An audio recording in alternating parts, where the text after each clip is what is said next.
வணக்கம். நான் உங்கள் டாக்டர் சிவகுமார். நம்ம உடம்பானது ஒவ்வொரு நாளும், ஏன் ஒவ்வொரு வினாடியும் நம்ம நன்மைக்காகவும் நோயிலிருந்து பாதுகாக்கவும் கோடிக்கணக்கான விஷயங்களை செஞ்சுட்டு வருது.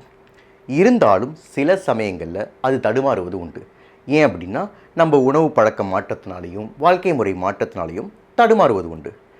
எப்படி நம்ம வாழ்க்கையில் தடுமாறும் போது உயிர் நண்பன் உதவி செய்வானோ, அதுபோல் நம்ம உடம்புக்கும் உடல் ஆரோக்கியத்திற்கும் உயிர் நண்பன் மஞ்சள் தாங்க. மஞ்சள் நன்மையை பற்றி எல்லாத்துக்கும் தெரிஞ்சிருந்தாலும் அதை எப்படி எடுத்துக்கணும், எப்படி எடுத்துக்கக்கூடாது அப்படிங்கிறது சில பேருக்கு தெரியல. இந்த வீடியோவில் எதை பற்றி பார்க்க போகிறோம் அப்படின்னோம்னா, மஞ்சளோட நன்மைகள் என்ன, அதை எப்படி எடுத்துக்கணும் அப்படிங்கிறத பற்றி தான் பார்க்க போகிறோம்.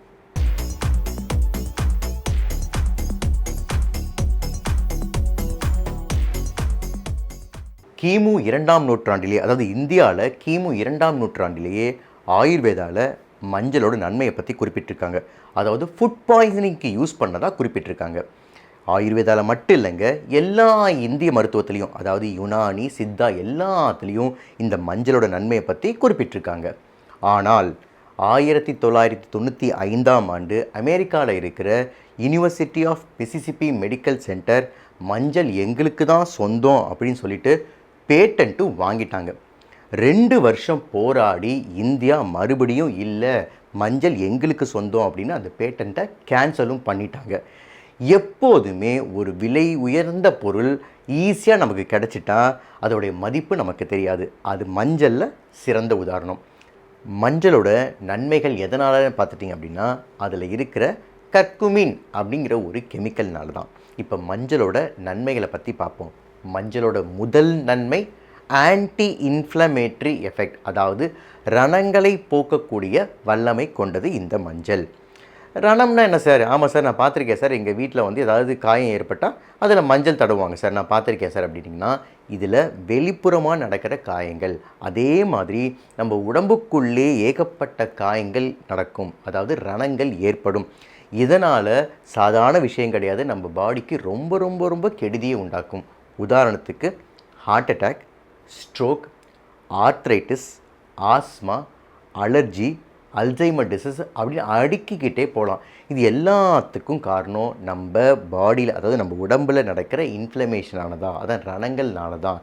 இதெல்லாம் ஏன் உருவாகுது? அப்போ எப்படி மஞ்சள் அதை சரி செய்யுது அப்படின்னா, ரணங்கள் ஏற்படுறதுக்கு முக்கிய காரணம் நம்ம உடம்பில் நியூக்ளியர் ஃபேக்டர் காபா பி அப்படின்னு சொல்லுவாங்க, அதாவது என்எஃப் காபா பி அப்படின்னு சொல்லுவாங்க. அந்த புரோட்டீன் அதிகமாக உற்பத்தி ஆகிறதுனால தான் இந்த மஞ்சளானது இந்த நியூக்ளியர் ஃபேக்டர் காபா பி உற்பத்தியை தடுக்கும் வல்லமை உடையது. அதனால் எல்லாத்துக்கும், நான் குறிப்பிட்ட நோய்கள் எல்லாத்துக்கும் மஞ்சள் ஒரு சிறந்த மருந்து. மஞ்சளின் 2வது நன்மை ஆன்டி ஆக்சிடென்ட் ப்ராப்பர்ட்டி, அதாவது நம்ம உடம்புலேயே உற்பத்தி ஆகின்ற ஃப்ரீ ரேடிக்கல்ஸை அழிக்கக்கூடிய வல்லமை மஞ்சளுக்கு உண்டு. அதாவது ஆன்டி ஆக்சிடென்ட் ப்ராப்பர்ட்டி மஞ்சளுக்கு உண்டு. சார், எல்லா வீடியோலையும் இந்த ஃப்ரீ ரேடிக்கல்ஸ் ஆன்டி ஆக்சிடென்ட்டை பற்றி சொல்கிறீங்க, அது என்னதான் சார் அது அப்படின்னு கேட்டிங்க அப்படின்னா, இதை டீட்டெயிலாக ஒரு வீடியோ போட்டிருந்தாலும் அதை லிங்க் டிஸ்கிரிப்ஷனில் கொடுத்துருக்கேன், அதை பார்த்து தெரிஞ்சுக்கலாம். இப்போ ஒரு வரியில், அது புரியறதுக்காக ஒரு வரியில் சொல்கிறேன் பாருங்களேன். ஃப்ரீ ரேடிக்கல்ஸ் அப்படிங்கிறது நம்ம உடம்புலேயே உற்பத்தி ஆகின்ற ஒரு விஷம் மாதிரி. அதை முறிக்கக்கூடிய மருந்து ஆன்டி ஆக்சிடென்ட். ஆன்டி ஆக்சிடென்ட்டும் நம்ம உடம்புலையே உற்பத்தி ஆகும்.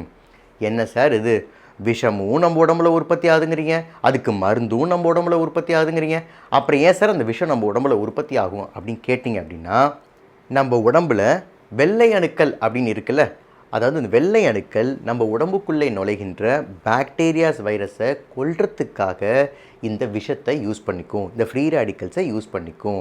அதனால் நம்ம உடம்பில் ஒரு அளவுக்கு ஃப்ரீ ரேடிக்கல்ஸ் உற்பத்தி ஆகிறது அப்படிங்கிறது நன்மைக்கே தான்.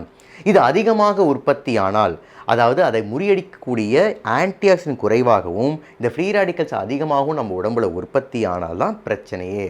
அதுதான் ஆக்சிடேட்டிவ் ஸ்ட்ரெஸ் அப்படிம்பாங்க. இந்த ஆக்சிடேட்டிவ் ஸ்ட்ரெஸ் தான் கண்ணில் கேட்ராக்ட் வரதுலேருந்து நம்ம உடம்புல கேன்சர் வரத்துக்கும் காரணமாக அமையுது. சரி, இப்போ மஞ்சள் எப்படி இந்த இம்பேலன்ஸை சரி செய்யுது அப்படின்னா, மஞ்சளானது நம்ம உடம்புலையே உற்பத்தி ஆகின்ற ஆன்டி ஆக்சிடென்ட்டோட உற்பத்தியை அதிகரிக்குது. குறிப்பாக சொல்லப்போனால் நம்ம உடம்புலேயே உற்பத்தி ஆகின்ற பவர்ஃபுல்லான antioxidant super di oxide dismutase, lipid peroxidase, glutathione peroxidase இது மாதிரியான ஆன்டி ஆக்சிடென்ட்டோட லெவலை அதிகரிக்குது. மஞ்சளின் மூன்றாவது நன்மை ஆன்டி கேன்சர் எஃபெக்ட்.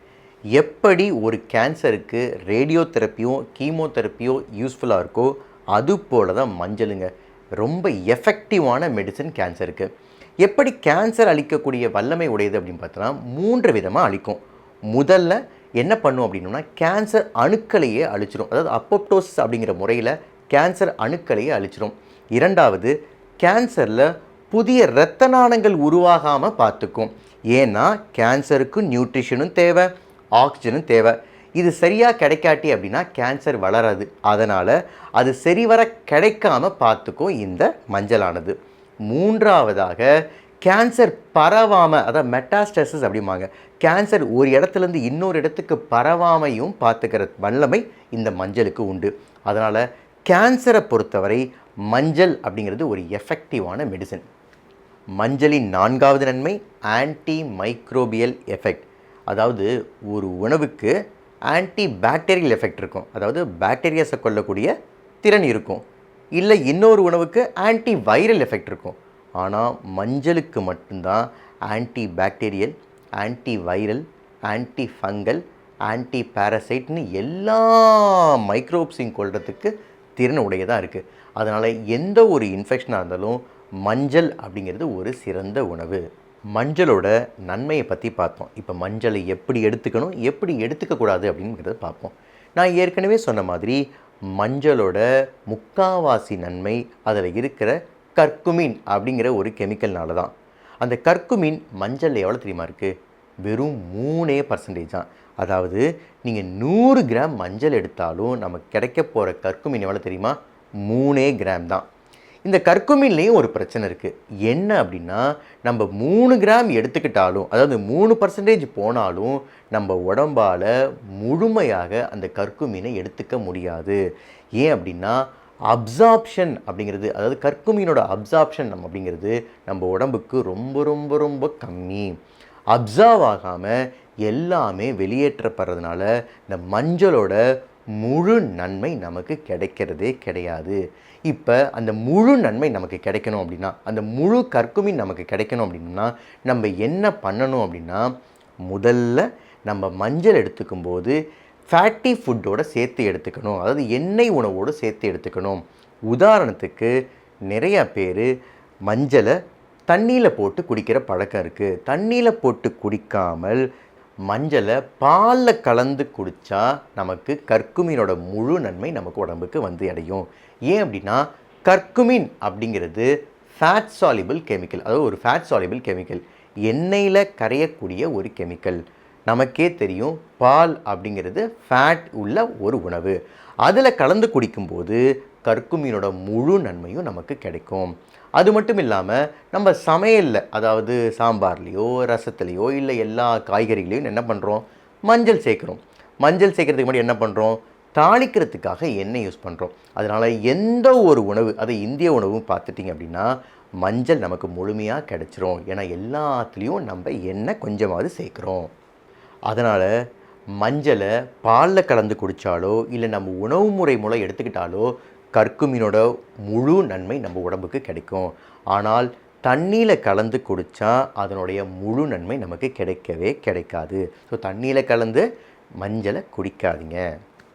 இரண்டாவது, கர்குமினோட முழு அப்சார்ப்ஷன், அதாவது முழு நன்மை நமக்கு கிடைக்கணும், பாடிக்கு கிடைக்கணும் அப்படின்னா மஞ்சள் உணவோட பைப்பரின் அப்படிங்கிற கெமிக்கலை சேர்த்துக்கிறது நல்லது.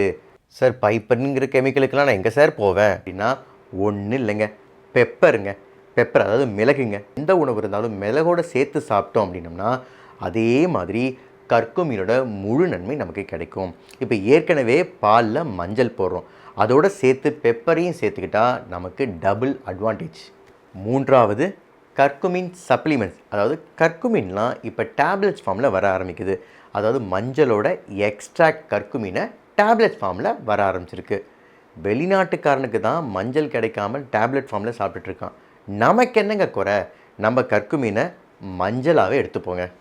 மஞ்சளோட நன்மைகளை பார்த்தோம், அது எப்படி எடுத்துக்கணும் எப்படி எடுத்துக்கக்கூடாதுன்னு பார்த்தோம். மஞ்சள் இயற்கையால் மனிதனுக்கு மண்ணுக்குள் புதைத்து வைக்கப்பட்ட புதையல். இந்த வீடியோ உங்களுக்கு பிடிச்சிருந்துச்சுன்னா லைக் பண்ணுங்கள், ஷேர் பண்ணுங்கள், சப்ஸ்கிரைப் பண்ணுங்கள். நன்றி, வணக்கம்.